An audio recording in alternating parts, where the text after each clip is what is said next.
تقاضائے نفسانی کو حلال طریقے سے انسان پورا کر سکتا ہے. جی بالکل ٹھیک ہے، سب بالکل صحیح آپ نے فرمایا.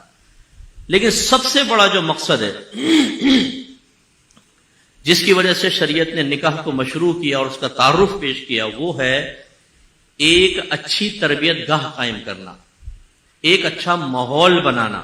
یعنی یہ مرد پہ ذمہ داری ہوتی ہے کہ وہ ایک عورت سے نکاح کرنے کے بعد گھر میں ایک اچھا ماحول بنائے، جس کی اس طرف اشارہ اللہ تعالیٰ نے یوں فرمایا، یا ایھا الذین آمنوا قوا انفسکم واہلیکم نارا وقودها الناس والحجارہ. اے ایمان والو، اپنے آپ کو اور اپنے گھر والوں کو جہنم کی اس آگ سے بچاؤ جس کا ایندھن آدمی اور پتھر ہے. اس کا مطلب ہے شادی ہوئی، اب سرپرست پہ ذمہ داری ہے کہ اپنے گھر والوں کو جہنم کی آگ سے بچاؤ. پہلے اپنے آپ کو اور پھر اپنے گھر والوں کو. اپنے آپ کو کیسے بچائیں گے؟ علماء نے فرمایا کہ انسان علم دین سیکھے، شریعت کے احکام سیکھے، اس کے تقاضے کے مطابق عمل کرے. فرائض واجبات سنن موقدہ کا پورا کرنا، حرام مکروہ تحریمی اور سنت موقدہ کے ترک سے بچنا، تو وہ جہنم سے بچے گا. پھر اپنے گھر والوں کو جہنم کی آگ سے بچانے کا مطلب یہ ہے کہ ان کو علم دین سکھائے، انہیں نیکی کا حکم کرے، انہیں برائی سے روکے. یہ ہے بڑا مقصد. اور جو اس مقصد کو پورا نہ کرے تو آپ کے نبی نے مزید ارشاد فرمایا کہ کلکم راعٍ وکلکم مسئول عن رعیتہ. تم میں سے ہر شخص نگہبان ہے، تم میں سے ہر شخص سے بروز قیامت اس کی رعایا کے بارے میں کوشچن ہوگا. پھر فرمایا حاکم اپنی قوم پر نگہبان ہوتا ہے، اس سے رعایا کے بارے میں کوشچن ہوگا. جتنے پولیٹیشنز ہیں، یہ M N A, M P S, prime minister, فلاں فلاں، جن کو منصب ملا ہوا، یہ سب کے سب میدان محشر میں کھڑے ہوں گے اور ان سے اس امت کے بارے میں کوشچن ہوگا. یہ تو پولیٹکس کر رہے ہیں نا، لوگوں کو کچھ لو، دباؤ، جو مرضی کرو، ان کی سادہ لوہی سے فائدہ اٹھاؤ، ان کو ایموشنل کر کے ان کے ووٹ حاصل کرو اور جو مرضی کرو. یہ کھیل تماشا صرف اور مستیاں دنیا تک ہیں، آخرت میں ان کا انجام بڑا دردناک ہونے والا. اور پھر فرمایا کہ مرد اپنے گھر والوں پر حاکم ہے، اس سے اس کی بیوی بچوں کے بارے میں کوشچن ہوگا. اور خاتون کے بارے میں فرمایا کہ عورت اپنے گھر پر حاکم ہے، نگہبان ہے، اس سے اس کے نیچے والوں کے بارے میں کوشچن ہوگا. اس کا مطلب یہ ہوا کہ یہ ضمنی فائدے تو ہیں کہ جب انسان نکاح کرتا ہے نگاہوں کی حفاظت ہوتی ہے، ستر کی حفاظت ہوتی ہے، ایک بچی کو پروٹیکشن ملتی ہے، توالد و تناسل کا سلسلہ ہوتا ہے، ہماری نسلیں اور خاندان آگے بڑھتے ہیں. لیکن جو بنیادی مقصد ہے وہ کیا ہے کہ ایک شوہر پہ ذمہ داری ڈالی گئی ہے، ایک اچھا ماحول بناؤ گھر میں. مذہب کو گھر میں آنے دو، کیونکہ اپنے گھر والوں کو اسی وقت آپ ان کی تربیت کر سکتے ہیں، اسی وقت ان کو کامل و اکمل کر سکتے ہیں، اسی وقت جہنم کی آگ سے بچا سکتے ہیں جب خود علم سیکھ کر پریکٹیکل کریں اور اپنے گھر والوں کو اس کا عامل بنائیں. اب میں اسی لیے پہلے معذرت کر لیتا ہوں کہ جب ہم اس قسم کی چیزیں سنتے ہیں جو ہمارے بالکل طریقہ کار سے ہٹ کر ہیں لیکن وہ عین شریعت کا مطالبہ ہے، تو پھر ہمیں بعض اوقات پہلی بات تو ہم تسلیم نہیں کرتے کہ ہم غلط ہو سکتے ہیں، نہیں، کیونکہ ہم وقت کے امام اعظم ہیں، سب غلط ہو سکتے ہیں، ہم غلط نہیں ہو سکتے. پہلی بات تو یہ. اور دوسری بات یہ کہ غلطی مان بھی لیں تو پھر ہم جان چھوڑاتے ہیں کہ ابھی یار ابھی بیوی بچے پوچھیں گے ابا جان آپ نے کیا کیا، تو پھر یا تو مولوی صاحب کو برا کہہ دو یا بولو یار یہ دور بدل چکا ہے، اب دین پہ عمل کرنے کا اب بہت مشکل ہے بیٹا، یہ نہیں چل سکتے دین پر. یعنی ایسے لوگ جانتے ہیں کہ دین پہ نہیں چل سکتے. معاذ اللہ ثم معاذ اللہ، اللہ کو معلوم نہیں تھا کہ اس نے قیامت تک کے لیے حکم جاری کیا کہ یا ایھا الذین آمنوا ادخلوا فی السلم کافہ، اے ایمان والو اسلام میں پورے پورے داخل ہو جاؤ. کائنات پیدا کرنے والا میرا رب، ہمیں پیدا کرنے والا رب، دور بنانے والا اللہ تعالیٰ، تمام ایجادات اللہ کے دست قدرت میں، ہر قسم کے ماحول قیامت تک جو آنے والے تھے اللہ کے پیش نظر، اس کے باوجود وہ قیامت تک کے مسلمان سے کہہ رہا ہے ایمان والو پورے پورے اسلام میں داخل ہو جاؤ. اگر اسلام کی تعلیمات کو اپنی ذات اور اپنے گھر والوں پر نافذ کرنا کسی دور میں ناممکن ہوتا، مشکل ہوتا، تو اللہ تعالیٰ کبھی اپنے بندوں کو اس چیز کا حکم نہیں دیتا. لا یکلف اللہ نفسا الا وسعها، اللہ تبارک و تعالیٰ کسی جان کو اس کی ہمت سے زیادہ آزمائش میں مبتلا کرتا ہی نہیں. یہ اللہ نے فرمایا، وہ بالکل ظلم نہیں کرتا اپنے بندوں پہ، وہ آسانیاں دیتا ہے. اب معاملہ یہ ہے کہ ہمارے گھروں میں جب ہم شریعت پہ نہیں چلتے ہیں، سب سے پہلے نکاح کی ابتدائی ہمارے ہاں ایسی ہوتی ہے کہ اگر لڑکا ہے 4 رشتے اگر آ گئے ہیں، ایک کوئی دیندار ہے، متقی ہے، پرہیزگار ہے، لیکن ایک ہے انجینئر ڈاکٹر، ایک USA میں رہتا ہے، ایک UK میں رہتا ہے، تو گھر والے یہ مولوی صاحب کو تو بالکل پہلے سائیڈ میں کر دیتے ہیں، اس کو تو سائیڈ میں کر دو بھائی۔ لڑکیاں بھی کہتی ہیں ہم نے کسی مولوی سے داڑھی والے سے نکاح نہیں کرنا، کوئی لائیں جو خوبصورت سا پپو ہو، دیکھ کر ہائے ہائے ہائے کیا ماشاءاللہ، ایسا کوئی چاہیے، کیونکہ وہ جدید دور کی بچیاں ہیں، ان کی گھر میں تربیت ہوتی نہیں ہے۔ جیسے میں نے آپ کو عرض کیا کہ ہماری خواہشات پھر شریعت کے تابع کوئی ہوتی ہیں، ہماری خواہشات، ہماری سوچ، ہماری فکر، ہماری امنگیں، ہمارے منصوبے، یہ سب کے سب دنیاوی معاملات کے اعتبار سے ہوتے ہیں، باطنی خواہشات کے اعتبار سے۔ حالانکہ آپ کے نبی نے فرمایا کہ دنیا کے مال و متاع میں سب سے بہترین چیز صالح شوہر ہے، نیک شوہر۔ اور اسی طرح ایک حدیث میں فرمایا کہ دنیا کا مال و متاع میں سب سے بہترین چیز جو اللہ نے بندے کو عطا فرمائی ہے وہ نیک بیوی ہے۔ تو ہمارے نوجوانوں کا حال بھی یہ ہے، بیٹا کیسی بیوی چاہیے؟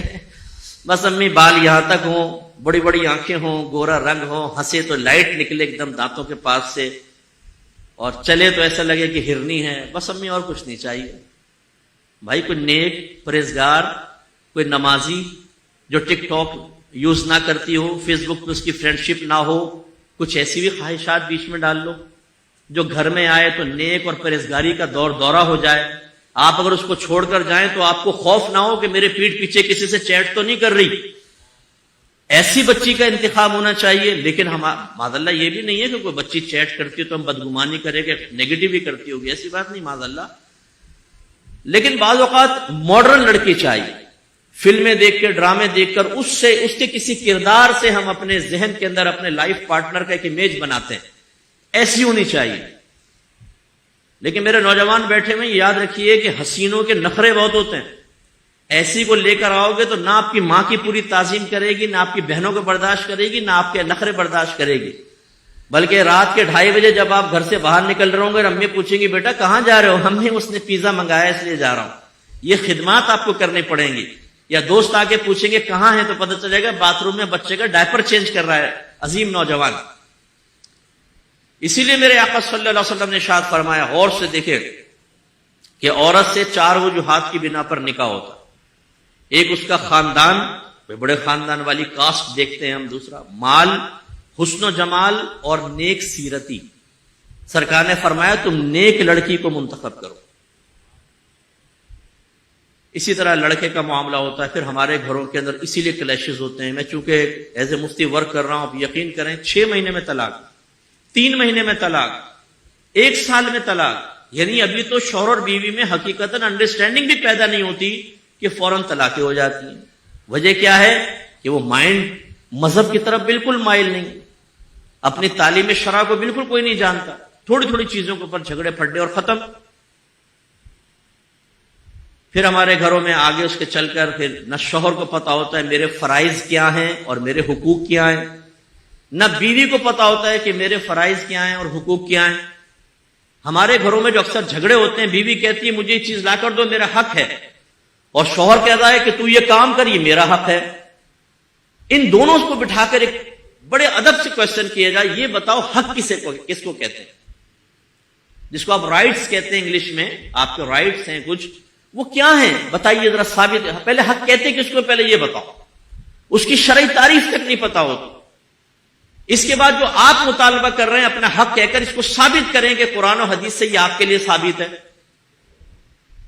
اب میں آپ کو یہ سمجھا رہا ہوں کہ شریعت کو جب آپ اپنے درمیان سے نکال دیتے ہیں، اس مذہب کو نکال دیتے ہیں جس کو قائم کرنے کے لیے آپ کے نبی نے طائف کے میدان میں پتھر کھا کے اتنا بلڈ بہایا کہ آپ کی نالین تک وہ پہنچ گیا تھا، آپ کو گھسیٹا گیا، آپ کو مارا گیا، آپ پر ظلم و ستم کیا گیا 13 سالہ مکی زندگی میں، اور صحابہ کرام نے اس کی ترقی کے لیے اپنی پوری زندگیاں وقف کر دی۔ لیکن اس دین کو جب ہم گھر میں نہیں آنے دیتے، اس سے نفرت کرتے ہیں، اس سے تعلق بس یوں دور سے، جیسے آپ نے دیکھا ہے وہ حضرت اسود کے قریب جو نہیں جا سکتے نا، استلام کرتے ہیں دور سے، چلو جی بس دور سے تعلیم شرع کو، تو پھر یہ نتائج نکلتے ہیں۔ گھر میں ساس بھی مطالبہ کر رہی ہوتی ہے، میری بہو یہ نہیں کرتی، میرا خیال نہیں کرتی، فلاں، ان ساسوں سے بھی ہاتھ جوڑ کے دائرہ ادب میں رہ کے گزارش ہے کہ آپ کو پتا ہے کہ ساس کا بہو پر کیا حق ہے؟ بہو کس حد تک آپ کی خدمت کرنے کی مکلفہ بنائی گئی ہے؟ بتائیے ذرا، سسر کی کتنی خدمت کر سکتی ہے؟ بیوی پر کون کون سے کام کرنا لازم ہوتے ہیں اور کن کاموں کو ہم نے مسلط کیا ہے لیکن اس پہ واجب ہی نہیں ہوتے؟ کیا ہم نے یہ دین سیکھا ہے؟ نتیجہ کیا نکلتا ہے؟ اس میں ظلم ہو رہا ہوتا ہے، ساس ظلم کر رہی ہوتی ہے، سسر ظلم کر رہا ہوتا ہے، شوہر ظلم کر رہا ہوتا ہے، اور ان کو پتہ ہی نہیں ہوتا کہ ہم ظالم ہیں، وہ اپنے آپ کو حق بجانب سمجھ کر رہے ہوتے ہیں۔ آپ اندازہ کریں کہ اگر ایک شخص ظلم کرے اور اسے یہی نہ پتا ہو کہ میں ظالم ہوں بلکہ وہ ظلم کو جائز سمجھ کے کر رہا ہو تو برکت پیدا ہوگی یا بے برکتی پیدا ہوگی؟ ایسی لڑکیاں ہوتی ہیں، انہیں نہیں معلوم کہ آپ کے فرائض کیا تھے، آپ کے حقوق کیا تھے۔ آپ جو چیز کا مطالبہ کر رہی ہیں وہ شرعی لحاظ سے آپ کے لیے شریعت نے ثابت بھی کیا ہے کہ نہیں کیا؟ لیکن ہمارا استاد کون ہے؟ بچی کا استاد اکثر ہوتی ہے والدہ یا خالائیں، پھوپھیاں، بڑی کزنز شادی شدہ، وہ آ کے ذرا چابی بھرتی ہے، دیکھو بیٹا تمہیں یوں کرنا ہے، یوں نہیں کرنا، ساس کو زیادہ آگے نہیں آنے دینا، نندوں کو بریک لگا کے رکھنا، سسر صاحب سے بھی ذرا بس، تم نے اگر دوائیوں کی ڈیوٹی لے لی تو پھر تمہاری ڈیوٹی لگ جائے گی، جب بھی کوئی زیادہ کام کرے بیمار پڑ کے بستر پہ پڑ جائے گا، اور اپنی والدہ کو تم نے دیکھا یہ کیسا کام کیا اس نے؟ کہتی ہاں امی جی، بس تو اپنی ماں کی طرح پریکٹیکل کرنا۔ تو وہ تربیت ایسی کرتے شروع سے ہی، اور کوئی مسئلہ ہو تو مجھے بتاؤ، فوراً وہ بچی فوراً فون کرتی ہے، امی یہ ہو رہا ہے وہ ہو رہا ہے، امی جان درمیان میں کود جاتی ہیں۔ پھر نہ امی کو اپنے بچی کا قصور نظر آتا ہے، نہ بیٹے کی والدہ کو اپنے بیٹے کا قصور نظر آتا ہے۔ بیٹا فرشتہ، سارے دشمن، سارے شیطان، اور ادھر والے سارے فرشتے، ادھر شیطان۔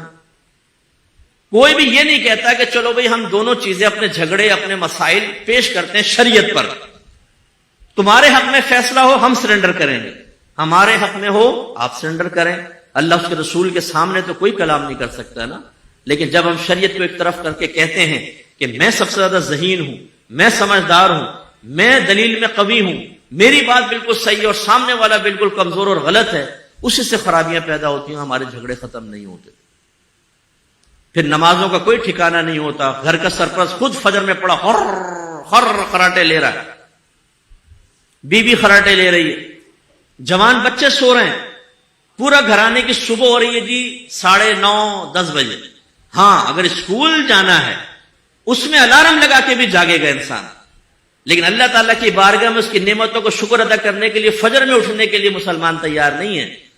بیٹا کہتا ہے امی میں سویا ہی 4:30 بجے ہوں، صبح آدھے گھنٹے میں اٹھ جاؤں، میں نہیں پڑھ رہا نمازوں کا۔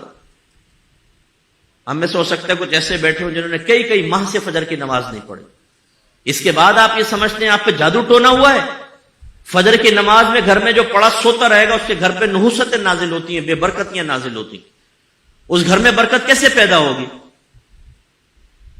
ہم کہتے ہیں جی جادو کر دیا، ٹونا کر دیا، نظر بندی ہو گئی، بندش کروا دی ہے۔ بھائی سب سے بڑے بندش کرنے والے آپ، سب سے بڑے جادوگر ہم خود ہوتے ہیں اپنے گھر پہ جادو کروانے والے۔ اسی طریقے سے پھر رزق حلال اور حرام کی تمیز نہیں ہوتی۔ بیٹا ذرا مجھے سن لو گے؟ بیٹا بڑی مہربانی، ویسے تمہارے لیے اتنی کوئی دلچسپی والی بات نہیں ہوگی لیکن سن لو گے تو نفع ہوگا انشاءاللہ، بہت فائدہ ہوگا، تھوڑا سا سن لو۔ کبھی کبھار مہینے 2 مہینے میں دین کی بات بھی سن لیں، کوئی مسئلہ نہیں۔ جمعے میں تو ویسے ہم لوگ نہیں پہنچتے، آخری ٹائم میں وہ امام صاحب کے مائک کی کھڑکڑ سنتے نا تو نوجوان گھر سے بھاگتے ہیں کہ چلو اب بیٹھے جا کر، تو کوئی ایسی محفل میں سن لو بیٹا، شاید آپ کو نفع ہو جائے۔ رزق حلال اور حرام، یہ میں بارہا واقعہ عرض کرتا ہوں، میں نے کسی کو درس قرآن کی دعوت دی تو کہنے لگا صاحب ٹائم کہاں ہوتا ہے، بیوی بچوں کے لیے رزق حلال کمانا بھی تو عبادت ہے۔ گویا کہ اس نے سمجھایا کہ مفتی صاحب آپ کو ابھی تک یہ سمجھ میں نہیں آئی 30 سال کی تبلیغ کر کے کہ یہ درس قرآن درس حدیث یہ ایک طرف اور بیوی بچوں کی خدمت کرنا یہ بہت بڑے درجے کی بات ہوتی ہے۔ تو میں نے پھر دائرہ دب میں رہ کے پوچھا کہ پہلے یہ بتائیے کہ بیوی بچوں کی خدمت کرنا بھی عبادت ہے یا خدمت کرنا ہی عبادت ہے؟ بھی اور ہی میں فرق ہوتا ہے نا، یہ بھی لیجئے اور صرف یہ ہی لیجئے، فرق ہوتا ہے۔ اب وہ تذبذب میں آیا، پھر میں نے کہا اچھا چلیں آپ مجھے بتائیں رزق حلال کس کو کہتے ہیں؟ تو میرا منہ دیکھتا رہا، پھر کہنے لگا آپ بتائیں۔ میں نے کہا ماشاءاللہ کما آپ رہے ہیں، بتاؤں میں؟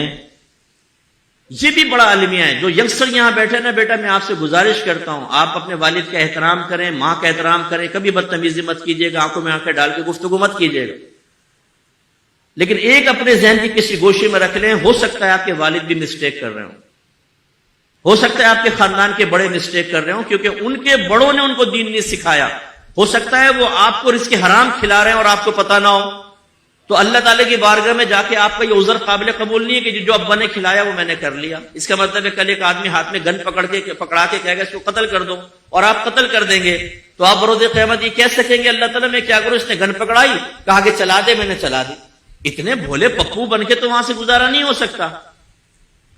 رزق حلال کی تعریف پتہ نہ ہو، رزق حرام کی معرفت حاصل نہ ہو، اور ہمارے نظر میں بس ایک کاروبار سے، ایک جاب سے صرف سیلری اور پروفٹ کمانا مقصود ہو، یہ نہیں پتہ شریعت کیا قیدیں لگاتی ہے، کس طرح ایک رزق حلال ایک دم حرام بن سکتی ہے.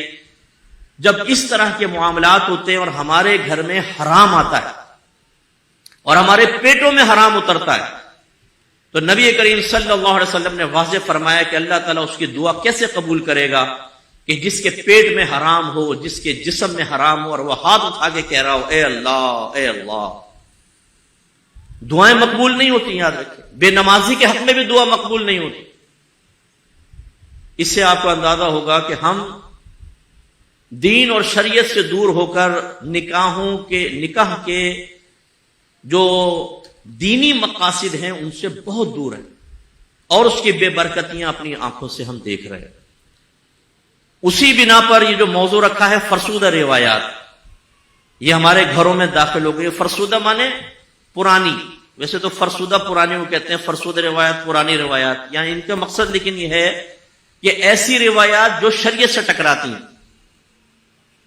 اب جن لوگوں کو یہ تک نہ پتا ہو کہ اگر کوئی کرسچن ہم سے کہہ دے کہ اپنے گاڈ کا تعارف پیش کرو، ذرا اللہ تعالیٰ کا تعارف انٹروڈکشن کرواؤ 2-3 جملوں کے اندر، تو ہمارا مسلمان نوجوان سر پکڑ کے بیٹھ جائے. جملے مرتب نہ ہو، زبان نہ چلے کہ میں اپنے اللہ کا تعارف کیسے پیش کروں. اگر Christian what is Islam question کر لے کہ اسلام کیا ہے مجھے سمجھاؤ، تو ہمارا نوجوان اسلام کا تعارف پیش نہ کر سکے تو وہ نوجوان دین کیا سیکھے گا؟ کیا ہمارے گھر کے اندر معاملات ہوں گے؟ ہمیں کچھ پتہ نہیں ہوتا.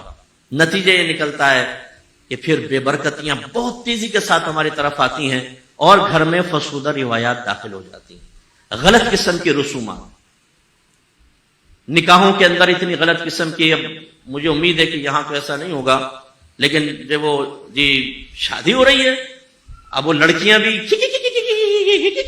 کر کے وہ ہم یہ کریں گے وہ کریں گے، چلو جی دولہا پہ اپٹن مل رہی ہیں، سونا پہنا رہی ہیں ان کو، مہندی جا رہی ہے، لڑکیاں نکل کے جا رہی ہیں، اور گلی کے آوارگر لڑکے تھوڑا کھمبے کی سائڈ میں ہو کر ان کے نظارے کر رہے ہیں اور ویڈیو بنا رہے ہیں بڑے آرام سے. آج کل ہر چیز کی بن جاتی ہے، آپ کو پتا ہے کہ ویڈیو بنا رہے ہیں لڑکیوں کی. ہمیں یہ پرواہ ہی نہیں ہے کہ ہماری بیٹیوں کو کوئی دیکھ رہا ہے، ان کے جسموں کو دیکھ رہا ہے، ان کے بارے میں گندا سوچ رہا ہے، خراب قسم کی سوچ اور فکر ہے. کوئی بات نہیں، دولہا کو اپٹن ملی جا رہی ہے، سالیاں چوٹیاں بھر رہی ہیں، اس کے گال کھینچ رہی ہیں، اور دولہا بڑا خوش بیٹھا ہوا ہے کیونکہ ایسا مرکزی حیثیت نہ پہلے کبھی ملی اور اس کے بعد امید بھی نہیں ہے. شادی کے بعد پھر تو فتنہ فساد ہو سکتا ہے، چکلا بلن یہاں سے جا رہا ہو، چمٹا یہاں سے جا رہا ہو، اور بچ رہا ہو، وار بچا رہا ہو، وہ بھی بڑا خوش ہوتا ہے. کوئی منع کرنا. سونا پہنا رہے لڑکے کو، حرام. نبی کریم نے فرمایا کہ سونا میری امت کے مردوں پر حرام ہے. جوتی چھپائی کی رسم ہو گئی جی، سالیاں بہنوئی سے مذاق کر رہی ہیں، اس کا ہاتھ پکڑ رہی ہیں، اس کی انگلیاں مروڑ رہی ہیں، پتہ نہیں اور کون سی عورتوں کی رسومات ہوتی ہیں. پھر ڈھول تماشے پٹاخے، پھر ویڈیو بنانے والے، یہ لڑکے بیٹھے ہوئے ویڈیو بنانے والے، ان کو پتا ہوگا یہ تو جاتے رہتے ہیں شادیوں کے اندر، جی مردوں کو بلا کے بنائیں جی ویڈیو، عورتوں کے اندر وہ ایک جس لڑکی کو پسند آئی اس کا زیادہ لے لیے. اب آپ ایڈٹ کرنے کے لیے دیتے ہیں، وہ آپ کو دیتا ہے اصل فلم.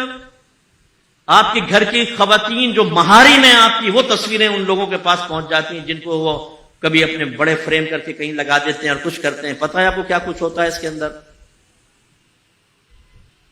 اسی طرح بعض جگہ تو اسٹارز بلائے جاتے ہیں جی، سنگرز آ رہے ہیں جی، لاکھوں روپے ان کو دے کر گانے گا رہے ہیں. اور یہ رسومات جو ہمارے یہاں قائم ہو گئی، پھر بچے کی پیدائش پہ رسومات اور غلط چیزیں.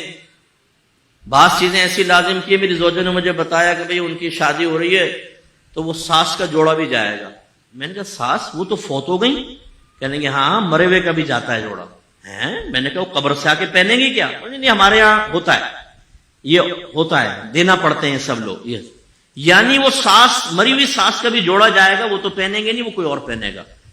یہ اس طرح کی رسومات جو ہم نے بیجا خرچے کیے ہوئے ہیں, سامنے والا بیچارہ دب کر ظلم میں مبتلا ہو کے پورا کر رہا ہوتا ہے. یہ رسومات ہمارے گھروں میں. ایسے ہی جب فرسٹ بیبی پیدا ہوتا ہے, فرسٹ تو چلے میں نے ویسے ہی کہہ دیا, بیبی پیدا ہوتا ہے تو معروف ہوتا ہے گھروں میں, یہ خواتین غور سے سنیں جی, 40 دن تک عورت ناپاک رہتی. نو, غلط خیال. 40 دن تک زیادہ سے زیادہ حد ہے, کم کی کوئی حد نہیں ہے. اگر بچی 3 دن بعد اس کی بلیڈنگ ختم ہو گئی ہے, وہ 1 دن ویٹ کرے گی, بلیڈنگ آف ہے, غسل کر کے نمازیں شروع کرنا واجب ہے. پوچھئے گا جا کے اپنے گھر کی خواتین سے کہ آپ کیا کہتی ہیں. گھر کی خواتین کہتی ہیں 40 دن تک عورت ناپاک رہتی ہے, لہذا اگر وہ 1 ہفتے میں پاک ہو گئی تو باقی دنوں کی 1 دن کی 5 نمازیں وتر سمیت کر لیں تو 6 نمازیں یہ قضا کرواتی ہیں. 40 دن تک نمازیں قضا کرواتی ہیں, 40 دن تک. اور گناہ کبیرہ ایک نماز قضا کرنا, پرواہ نہیں ہوتا. تو اس لیے یہ فرسودہ جو روایات ہمارے گھر کے اندر داخل ہو گئی ہیں اور رسومات داخل ہو گئی ہیں, ان کا بھی ایک دفعہ آپریشن کلین اپ ہونا ضروری ہے. میں آپ سب سے گزارش کرتا ہوں, اگر آپ چاہتے ہیں تو, باقی ہم تو سجیشن دے سکتے ہیں, علماء کا کام آپ کو سمجھانا ہے تاکہ برود قیامت آپ یہ نہ کہہ سکیں مفتی صاحب آئے تھے اور آپ بس زبانی کلامی باتوں کے غازی بن کے چلے گئے. اگر ہمیں شعور دیتے تو شاید ہم اس میں کچھ سیکھ لیتے. اس لیے ہماری ذمہ داری ہے, اس لیے میں آپ کو بتا رہا ہوں. جو آپ کے گھروں میں نظریات ہیں, معمولات ہیں, رسومات ہیں, ان کی لسٹ بنائیں اور وہ کسی اچھے مسند مفتی صاحب سے معلوم کریں اس میں کتنی شریعت کے مطابق ہے, کتنی خلاف شرع. جو خلاف شرع ہوں ہمت کر کے ان کو ختم کرنے کی کوشش کریں. خصوصاً جو میرے گھر کے سرپرست یہاں بیٹھے ہیں, آپ اگر یہ سمجھ رہے ہیں کہ جی اب تو میں ماشاءاللہ, بعض کہتے ہیں صاحب اللہ کا بڑا کرم ہے, اب میرے سر سے بوجھ ہٹ گیا ہے, بیٹوں کی شادی کر دی, بچیوں کی شادی کر دی, بیٹے نوکری کر رہے ہیں, کاروبار کر رہے ہیں, بے فکر ہو گیا. میں کہتا ہوں سب سے زیادہ فکر آپ کو کرنے کی ضرورت, اس لیے کہ عنقریب آپ فوت ہوں گے. ابھی آپ کو اخروی خطرات کو تو پتہ ہی نہیں کیونکہ آپ مذہب کے قریب نہیں ہیں. آپ سے سوال کیا جائے گا اولاد کو کتنا دین سکھایا, کس راستے پہ لگا کر گئے. اگر آپ نے بے نمازی اولاد بنائی ہے, حرام کمانے میں دلیر اولاد بنائی ہے, اگر ایسی اولاد بنائی ہے کہ وہ جاب کر رہی ہے اور کام چوری کر کے پوری سیلری لے رہی ہے, آپ نے اپنے لیے بہت بڑا گناہ جاریہ چھوڑ دیا. اتنی آسانی سے نہیں نکل سکتا آدمی میدان معاشر سے, جبکہ آپ کے نبی نے کہہ دیا کہ ہر شخص سے اس کے رعایا کے بارے میں کوشچن ہوگا. ہم نے آخرت کو بہت آسان سمجھا, دنیا کے لیے سر پکڑ کے بیٹھے ہوتے ہیں, جی بڑا پریشان ہوں, یہ ہو گیا بھائی, بی پی کی گولی لاؤ, شوگر کی گولی لاؤ, شوگر بڑھ گئی ہے, اتنے ٹینشن. اور قبر کے معاملات اور آخرت کے لیے کوئی ٹینشن نہیں. کبھی آپ نے میدان محشر کے حساب و کتاب کے لیے گولیاں نہیں کھائیں کہ ان بچوں کا حساب کیسے دوں گا, بیوی کو بے عمل چھوڑ گیا اس کا حساب کیسے دوں گا. اصل تو فکر مندی والی بات یہ ہے. تو جو ہمارے گھر کے سرپرست بیٹھے ہیں, آپ کو فکر کرنے کی زیادہ ضرورت. میدان معاشر میں ایسا نہیں ہوگا کہ آپ زوجہ کے پاس جا کر کہیں کہ دیکھو تمہیں میں نے بڑی آسائش والی زندگی دی تھی, اب مجھے کچھ نیکیوں کی ضرورت ہے, مجھے دو. دونوں ہاتھ پکڑ کے جنت میں جائیں گے. بیوی کہے گی دی تھی تو بس اپنے پاس رکھو, ایک نیکی نہیں دے گی وہ. میرے آقا فرماتے ہیں ایک شوہر اپنی بیوی کے پاس جائے گا اور کہے گا کہ مجھے ایک نیکی کی ضرورت ہے, دے دے تو نجات پا جاؤں. وہ کہے گی نہیں, آج میں تمہیں کچھ نہیں دے سکتی. تو شوہر دنیا میں کیے گئے احسانات یاد دلائے گا. اگر ہم اپنے عرف میں اپنے الفاظ میں کہوں تو تجھے بنگلہ دیا تھا, گاڑی دی تھی, کپڑے دیے تھے, زیور دیا تھا, بیوی کہے گی سب مانتی ہوں لیکن آج تمہیں نیکی نہیں دے سکتی. تو یہ صورتحال ہے اس میں جس غفلت کی زندگی ہم گزار رہے ہیں. اور خصوصاً جو میرے ینگسٹر بچے بیٹھے ہوئے ہیں, ینگ ایج کے یوتھ جو بیٹھی ہوئی ہے, آپ لوگ جیسے میں نے آپ کو اشارہ کیا, یہ نہ دیکھیں کہ آپ کے بڑوں نے کیا کیا ہے, آپ یہ دیکھیں کہ بڑوں نے کیا صحیح کیا اور کیا غلط کیا ہے. غلط کے اندر میں ہرگز یہ نہیں کہوں گا کہ آپ والد کے سامنے کھڑے ہو کر کہیں کہ آپ نے ہمارا ساتھ غلط کیا ہے, والدہ کے. نو, یہ بے ادبی ہے. صرف آبزرویشن, آپ دیکھیے اور محسوس کیجئے یہ غلط. ہمارے ساتھ ایسا نہیں ہونا چاہیے تھا لیکن کیا گیا. اب کرنا کیا ہوگا؟ کیوں میں یہ کہہ رہا ہوں؟ آپ یہ ذہن بنائیں کہ میں اپنی اولاد میں اس وائرس کو سرایت نہیں ہونے دوں گا.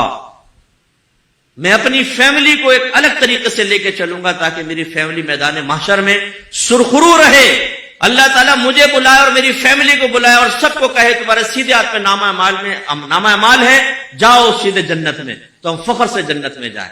ایسا نہ ہو کہ میدان معاشر میں آپ پہنچے تو بیٹا آپ کی طرف رخ کر کے کہے کہ ابا جان کون سی دشمنی نکالی تھی آپ نے میرے ساتھ، آپ نے مجھے بے عمل رکھا، مجھے دین سے دور رکھا، میں گناہ کرتا رہا آپ کی نگاہوں کے سامنے، آپ چشم پوشی کرتے رہے، میں وقت ضائع کرتا رہا، آپ نے میری گرفت نہیں کی، میں نے رزق حرام کمایا، آپ نے اس کی پرواہ نہیں کی اور میں اس راستے پر آ گیا اور آج میدان معاشر میں عزت بچانا مشکل ہے.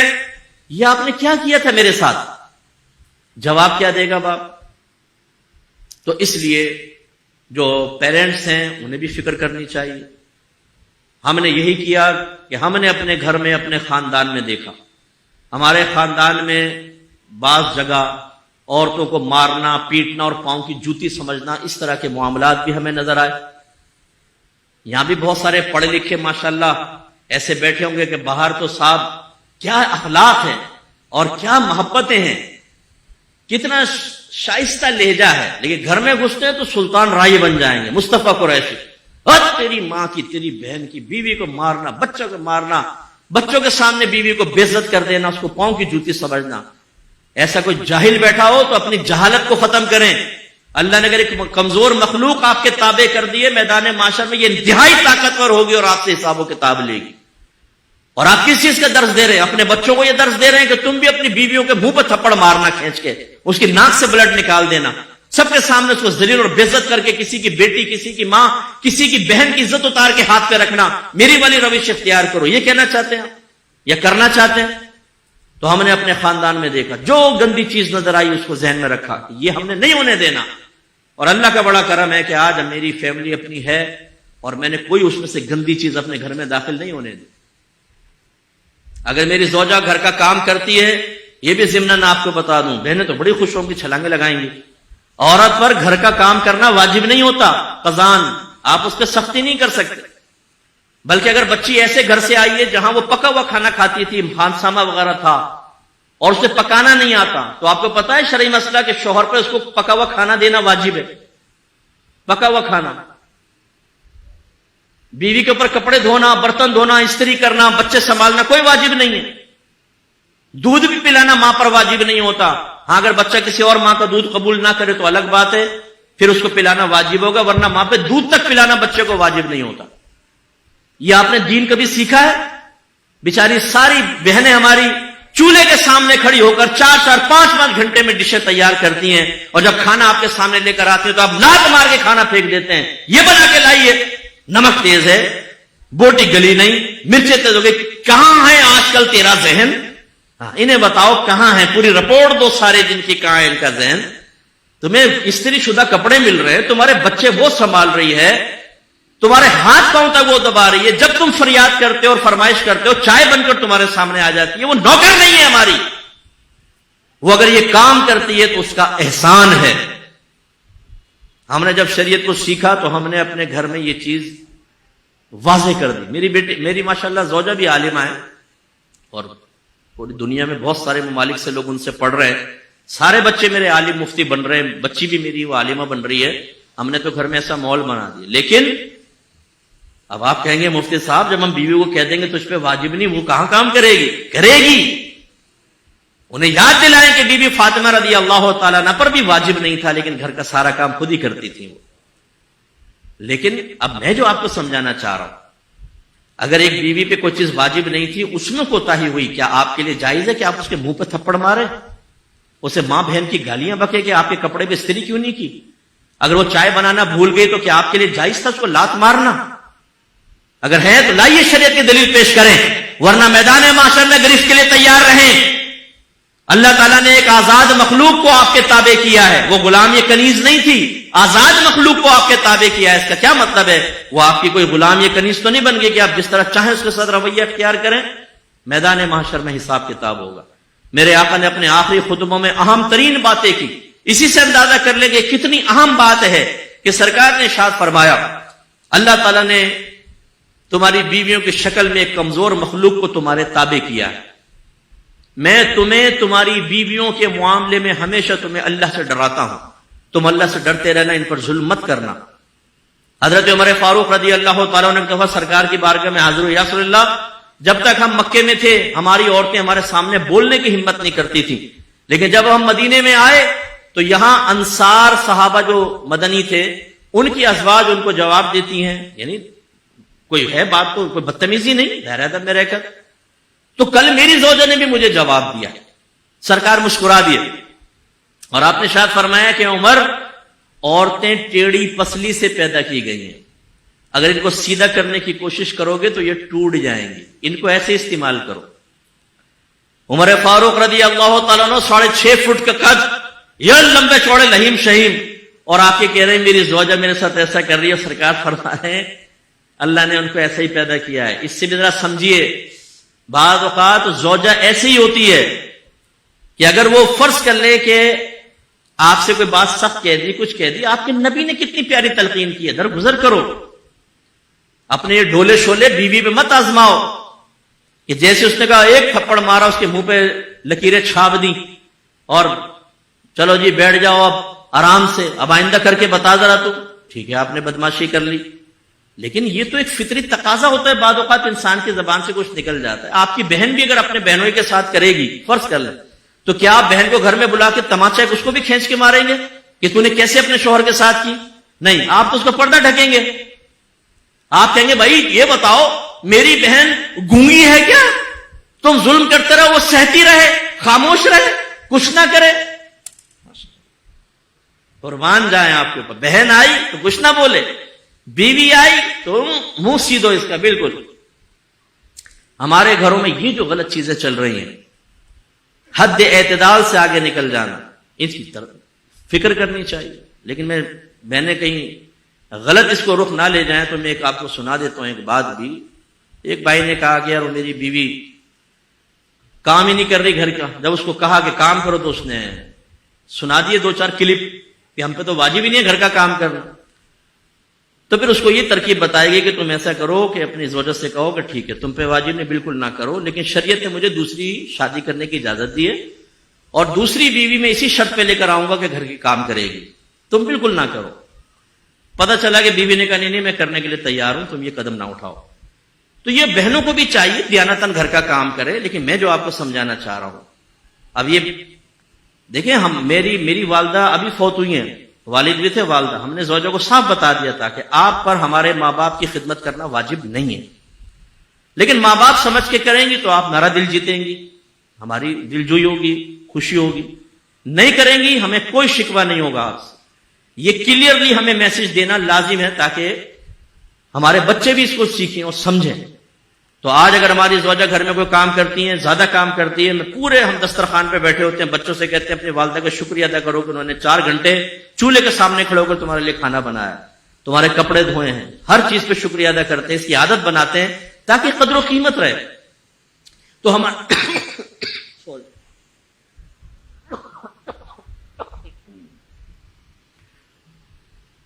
ہمارے گھروں میں جو یہ غلط چیزیں، رسومات، میں رسومات میں لوں گا، خاندانی رسومات میں، کہ بیوی کو دبا کر رکھو، بیوی کو بولنے نہ دو، اگر کچھ بولے تو تھپڑ مار دو منہ پہ، کچھ ذلیل اور بے عزت کرو بچوں کے سامنے، خاندان والوں کے سامنے. غلط چیزیں ان کو ختم کریں.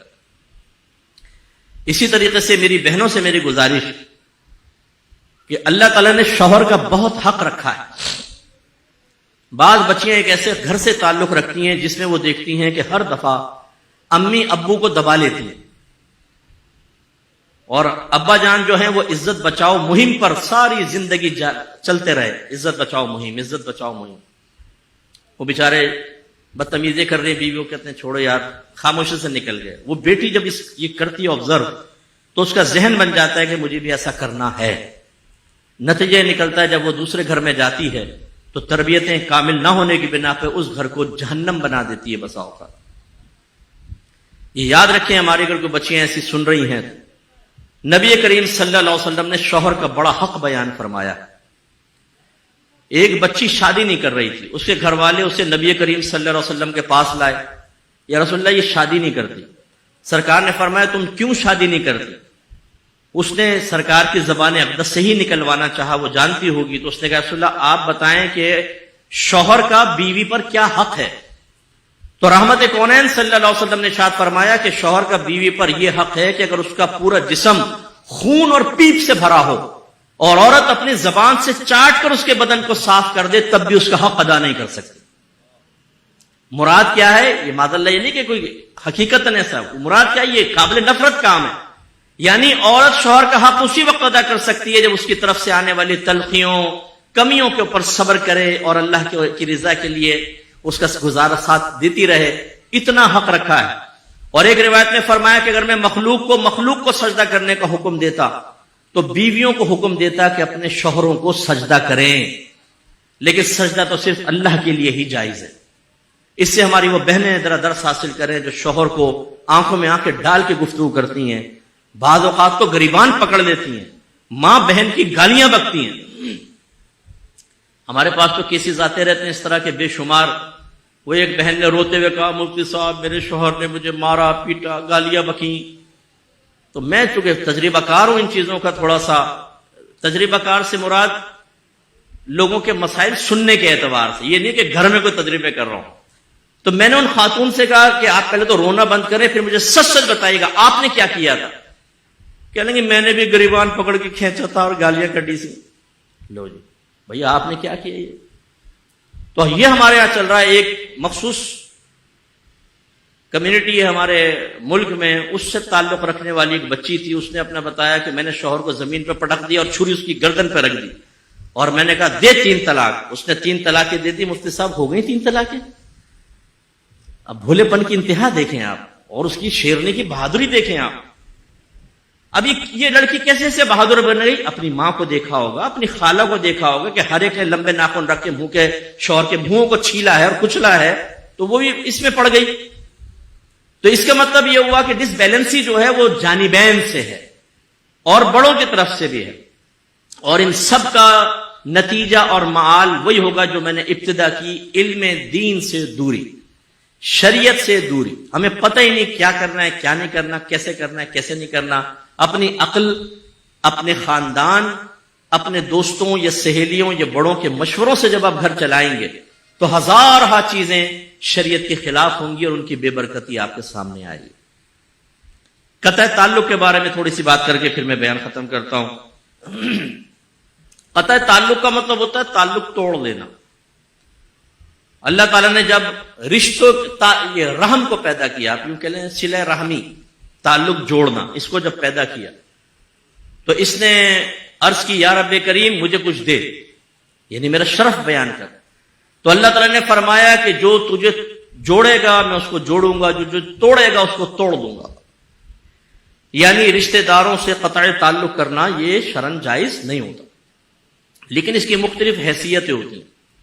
کبھی تو قطع تعلق کرنا فرض ہو جاتا ہے، یہ اس صورت میں ہے کہ جب آپ کے خاندان میں کوئی شخص ہے، وہ چاہے سگے ماں باپ ہی کیوں نہ ہو، چچا پھپھا تایا، وہ بد مذہب ہو گیا ہو، اس نے اپنے عقیدے بدل لیے، اللہ کو گالیاں بک رہا ہے، نبی کریم کی شان میں گستاخی، آل بیت اطہار کی شان میں اعلانیہ گستاخیاں کر رہا ہے، صحابہ کرام کو معاذ اللہ برا بھلا کہہ رہا ہے، تو ایسے شخص سے قطع تعلق کرنا فرض ہو جاتا ہے۔ پھر اس کو نہ گھر میں گھسنے دیں نہ اس کے پاس دیں، سوشل بیک آؤٹ واجب ہوتا ہے، نہ وہ آپ کی خوشی غمی میں آئے گا نہ آپ اس میں شرکت کریں گے۔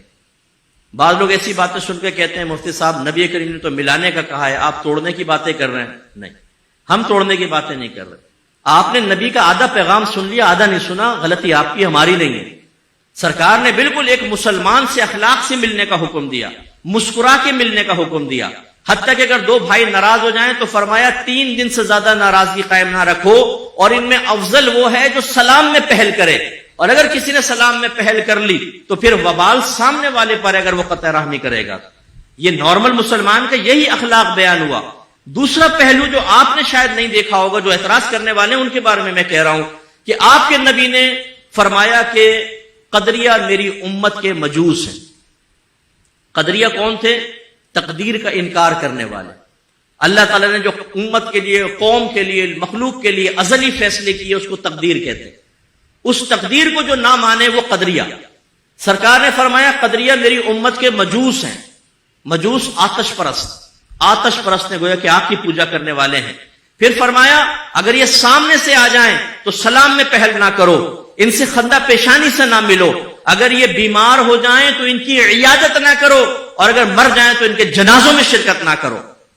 کون کہہ رہا ہے یہ؟ رحمت للعالمین.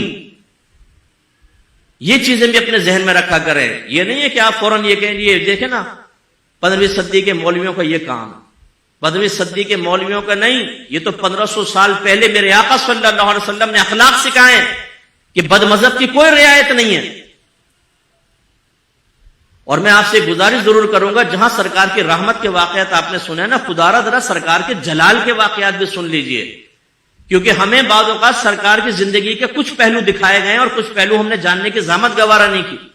سرکار جلال میں بھی تشریف لائیں. یہ تو بدعقیدگی کا مسئلہ ہے نا.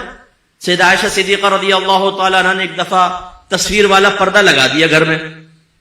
علم نہیں تھا کہ تصویر کا نہیں لگانا چاہیے. سرکار آئے تو دروازے پہ ٹھہر گئے، اور سیدہ عائشہ کہتی ہیں کہ چہرے کا رنگ متغیر ہو گیا، سرخ چہرہ، جلال میں تشریف لے آئے.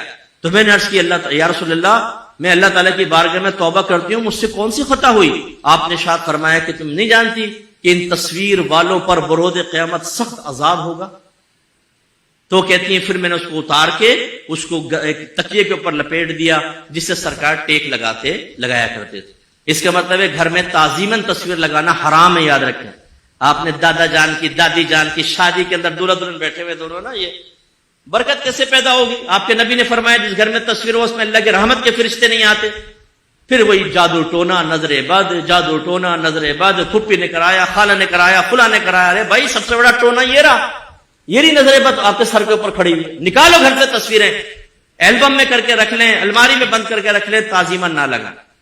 اور دوسرا، ان کے بنانے والوں پر بروز قیامت عذاب. لیکن ڈیجیٹل کیمرے سے جو آپ بناتے ہیں اس میں پک بنتی ہی نہیں ہے. جو ویڈیوز بناتے ہیں اس میں کوئی مسئلہ نہیں ہے. ہاں آپ پرنٹ آؤٹ اگر نکالتے ہیں تو اس میں یقیناً مسئلہ ہے، چاہے وہ پھر عالم کے نکالیں چاہے وہ جاہل کے نکالیں. یہ آج کل جو ہمارے پوسٹر بنا کے لگا دیتے ہیں نا، ہم ان سے بالکل راضی نہیں ہیں. ویسے میرے تو شاید آپ کمی دیکھیں گے، کبھی مجھے گمان بھی ہوتا ہے تو منع کر دیتا ہوں، لیکن اس میں بڑے علماء کی اور نیچے ہر ایک کی فوٹو ہوگی نا، ٹیٹا دودھ والا، مجاہد مونگ پھلی والا، اور پپو پان والا. ابے بھائی کو رہ تو نہیں گیا، ہر ایک کی فوٹو چھوٹی چھوٹی چھوٹی چھوٹی. حرام، گناہ کبیرہ، نہیں کرنا چاہیے. سرکار جلال میں آئے. ایسے ہی ایک شخص کا جنازہ آیا، مسلمان ہیں، صحابی ہیں. سرکار نے دریافت فرمایا کہ ان پہ کچھ قرضہ ہے کہ نہیں؟ عرض کی جی قرضہ ہے. فرمایا تم اس کا جنازہ پڑھو، میں نہیں پڑھوں گا. اظہار ناراضگی فرمایا قرضہ لینے کے اوپر. ہم ہر ایک سے مانگتے رہتے ہیں. سمجھانا یہ مقصد ہے کہ نبی کریم جلال میں تشریف لائے ہیں، آپ بھی ناراض ہوئے ہیں. ایک دفعہ آپ نے ایلا فرمایا، ایلا لغوی. ایلا کا مطلب 1 مہینے کے لیے آپ نے قسم کھا لی کہ میں ازواج کے پاس نہیں جاؤں گا. تو مسجد کے پاس ایک مچان تھی، اس میں سرکار نے پورا مہینہ گزارا اظہار ناراضگی فرماتے ہوئے. یہ سرکار سے ثابت ہے چیزیں. اس کا مطلب یہ ہوا کہ اگر کوئی ڈیڑھ ہوشیار یہ کہے بھائی دیکھو سرکار نے تو اخلاق کا حکم دیا ہے، پیار کا حکم دیا ہے، ملنے کا حکم دیا ہے، دشمن کو بھی اپنا بنا لو. کیسے بنائے گا بھائی دشمن کو اپنا؟ تم بد مذہب کے ساتھ بیٹھ کے چائے پی رہے ہو، کھانا کھا رہے ہو، قہقہ لگا رہے ہو، ان کی شادی میں آ رہے ہو جا رہے ہو، اپنا کیسے بنا لیا؟ اپنا بنانے کا مطلب کیا ہے؟ یا تو اس کے عقیدے بدل دو، اس کے عقیدے ٹھیک کر دو. مجھے تو خوف یہ ہے کہ اگر آپ ساتھ رہیں گے تو شاید آپ کا عقیدہ بدل جائے گا، کیونکہ ہمارے نوجوانوں کو پتہ ہی نہیں ہوتا. ابھی ایک نوجوان نے باہر سے مجھے میسج کیا، مفتی صاحب ایک غیر مسلم ہے، وہ میں نے اس کو تھوڑا سا دیکھا کہ مسلمان ہونا چاہتا ہے، تو میں نے اس کو اسلام کی دعوت دی، لیکن اس نے جب اس سے کویسچنز کیے ہیں تو اب میں جواب نہیں دے پا رہا ہوں، اب میں کیا کروں؟ میں نے کہا یہ بتائیں آپ نے اس کو دین کی دعوت کس بنیاد پر دی تھی؟ یا تو آپ کو پتا ہوتا نا کہ بھی تم مجھ سے پوچھو، دیکھو میں اپنے دین اسلام کے بارے میں بتاؤں، کس بنیاد پہ دعوت دی تھی؟ اس بنیاد پر کہ تم ایسا مسلمان بن جاؤ جیسے ہم ہیں، کہ ہیں مسلمان، قرآن ہمارے پاس، نبی کا کلمہ پڑھنے والے، لیکن نہ قرآن کی سننے کے لیے تیار، نہ نبی کی سننے کے لیے تیار، نہ صحابہ کی سننے کے لیے تیار. ایسے مسلمان بن جاؤ. ایسا مسلمان بنا کے تم کیا کر لو؟ بعض قوال کہتے ہیں جی ہم نے قوالی پڑھی، وہاں جا کر کئی لوگ مسلمان ہو گئے. ہوش کہتے ہیں واہ واہ کیا کام کیا آپ نے. بھائی اس کے جا کے حشر تو دیکھ لے ہوا کیا ہے. کلمہ پڑھا کر تو آپ آ گئے, وہ مسلمان بھی رہا ہے کہ نہیں رہا؟ مسلمان کرنے کا طریقہ کیا ہے؟ ایک کافر مسلمان ہو جائے, ایک مرتد اسلام سے پھر کر بدمزہ پھر اسلام کی طرف آئے, اس کے اسلام کو قبول کرنے کی کیا شرائط ہیں معلوم ہے ہمیں؟ تو کس بنیاد پہ آپ کہہ رہے ہیں کہ جو دوسرے کو اپنا بنا لو؟ اس لیے آپ کے نبی کا حکم یہی ہے, دور رہیں. پھر کبھی دور رہنا واجب ہوتا ہے. اور یہ جتنے بھی آپ لوگ تشریف فرما ہیں, ہو سکتا ہے کچھ کردار یہاں بیٹھے ہوں ورنہ ہوشیار ہیں. خاندان میں اگر کوئی ایسا ہے کہ جو آپ کے گھر میں آ کے کلیش پیدا کرتا ہے, جدائی پیدا کرتا ہے, نفرتیں پیدا کرتا ہے, وہ چاہے بیچ جمالو ہو یا بیچ جمالہ ہو, کیونکہ مرد بھی کم نہیں ہوتے, یہ لیڈیز ورژن ہے ہمارے گھروں کے اندر گھسے ہوئے نا, یہ زیادہ تر وہ ہوتے ہیں جو آئے کام سے بھی باہر نہیں جاتے. یہ بیوی کے پاس بیٹھیں گے, امی کے پاس بیٹھ گئے, خالہ کے پاس بیٹھ گئے, پھر وہی بھابھی نے یہ کہا, پھوپھی نے یہ کہا تھا, آج خالہ کے یہاں یہ ہو گیا, ماموں کے یہاں ہو گیا, وہ اس پہ تبصرے کرتے رہتے ہیں. تو ان کے اندر ایک نسوانیت سرائیت کر جاتی ہے. اور یہ ایک ایسا کردار ہوتے ہیں کہ جو گھس کے گھروں کے اندر پھوٹ ڈالتے ہیں. ساس کے پاس پہنچیں گے, نئی نئی شادی میں خاص طور پر, یہ ساسیں زیادہ جانتی ہیں, بیٹھی ہوئی ہوں گی یہاں پر, کیسی چل رہی تمہاری بہو؟ اگر ساس کہے گی نا نہیں ماشاءاللہ اچھی ہے, کام کرتی ہے, ہاں, کہنا مانتی ہے, ہاں, کوئی بدتمیزی تو نہیں کرتی؟ نہیں کوئی کبھی نہیں کرتی. اپنے میں کے بغیر بتائے تو نہیں چلے جاتے؟ نہیں پوچھ کے جاتے. تمہارے بیٹے کے ساتھ رویہ کیا ہے؟ بہت اچھا ہے. تو ان کو بڑا صدمہ ہوتا ہے کہ ہیں ایک بھی جواب ہماری خواہش اور توقع کے مطابق نہیں آیا. پھر بھی چونکہ اندر ایک شرارت کی رگ تو ہوتی ہے, بھائی ٹھیک ہے لیکن میں تمہیں مشورہ دے رہا ہوں, دیکھو یہ آج کل کی لڑکیوں سے ہوشیار رہنا, یہ بہت تیز ہے ڈرامے دیکھ دیکھ کر. فلاں وہ ہمارے پڑوس میں شادی ہوئی, بیٹوں کو لے کے علیحدہ ہو گئی. فلاں کی شادی ہوئی, ساس کے سر پہ چکلا بیلن مارا ہے تیسرے دن. امی ڈر گئے, ہوئے ایسا بھی ہوتا ہے؟ ہاں, نکل لی باہر. یہ شیطان لوگ جو ہیں, شیطان انہیں گھر سے باہر نکالا. ایسی ادھر سے فارغ ہو کے بہو کے پاس پہنچیں گے, کیسی چل رہی تمہاری ساس؟ ڈانٹتی تو نہیں ہے؟ بیٹا دیکھو برا نہیں ماننا, لیکن تمہاری ساس نا غصے کی بہت تیز ہے, خراٹ ہے, پورے خاندان میں مشہور ہے, یہ ہوشیار رہنا تھوڑا سا. اچھا میں چلتی ہوں بیٹا, جیتے رہو آباد رہو. اب کہاں جیتے گی اور آباد رہے گی؟ برباد کر کے تو تم نکل گئے اس کے دل کے اندر وہ ڈال کے. ایسی نوجوانوں کو ممانیاں پکڑ لیں گی, بیٹا کیسے چل رہی ہے تمہاری بیوی؟ دیکھو ہم بڑے تجربہ کار ہیں, ہمارا مشورہ ہے بیوی کو موبائل یوز نہ کرنے دو, گھر پہ زیادہ بات نہ کرنے دو, میکے زیادہ لے کے نہ جانا, وہیں کی ہو جائے گی. او بھائی گھر چلنے دو, کسی کا پٹی نہ پڑاؤ. میرے یکسر نوجوانوں, بڑوں کو سمجھانا تو اب میرے لیے پاسبل نہیں ہے, میں آپ کو سمجھا دیتا ہوں. سب سے پہلے اپنے زوجہ سے انڈرسٹینڈنگ پیدا کرو. بچی کو اپنے شوہر کو سمجھنا چاہیے اور شوہر کو اپنی بچی کو سمجھنا چاہیے. میجر مسٹیک اس وقت ہوتی ہے جب شوہر اپنی بیوی کو اپنے ماں کے مشوروں اور خالہ اور پھپھی کے مشوروں سے سمجھنا شروع کرتا ہے, اور لڑکی اس وقت میجر مسٹیک کرتی ہے جب وہ اپنی کزن سے, اپنی والدہ سے اور دیگر رشتہ داروں سے اپنے شوہر کو سمجھنے کی کوشش کرتی ہے. ان کا گھر ہے, ہر گھر کی نفسیات علیحدہ ہے, ہر شخص کا باطن مختلف ہوتا ہے, گھر کی رسومات, لائف سٹائل چینج ہے. یہ کیسے ہو سکتا ہے کہ آپ کی کزن کے گھر کے اندر جو کچھ ہوتا ہے آپ کے گھر میں بہن ہی وہ ہوتا رہے گا؟ شوہر اور بیوی کے اندر بالکل زبردست قسم کی انڈرسٹینڈنگ ہونی چاہیے. لہذا اگر آپ یہ محسوس کریں کہ گھر میں پرسکون ماحول ہوتا ہے لیکن کوئی آیا گیا تو جھگڑے شروع ہو گئے, چڑچڑا پن شروع ہو گیا, تو آپ, ہماری خواتین کہتی ہیں بیٹا ذرا دیکھ تکلیف کے نیچے کوئی تعویذ تو نہیں رکھ کے چلی گئی, باتھ روم میں گئی تھی ذرا چیک کر, بیسن کے نیچے لگا کر تو نہیں چلی گئی. جب آپ کو یہ پتا ہے کہ وہ اتنی خراٹ قسم کی ہے کہ وہ بیسن کے نیچے تعویذ لگا سکتی ہے, گھر میں گھسنے کیوں دیتی ہیں آپ؟ نہ گھسنے دیں, منع کر دے گا, ہمیں تم سے خوف ہے, تم ہمارے گھر کو برباد کرو گے, نکل جاؤ ہمارے گھر سے. یہ ہمت کیوں نہیں پیدا کرتے آپ؟ نہیں, آنا بھی ہے. نفاق اور منافقت کا معاملہ یہ ہے کہ ہم سامنے, تم بڑے دن ہو گئے تم تو آئی نہیں تھی, میں تمہیں یاد کر رہی تھی, یقین کرو, بیٹھو چائے, نہیں چائے پی کے جانا. اور جیسے نکلی, بیٹا تھا چیک کریو کہ صوفے کے نیچے کو ڈال کے تو نہیں چلے گی, بڑی چڑیل ہے یہ, عاملوں کے پاس جاتی رہتی ہے.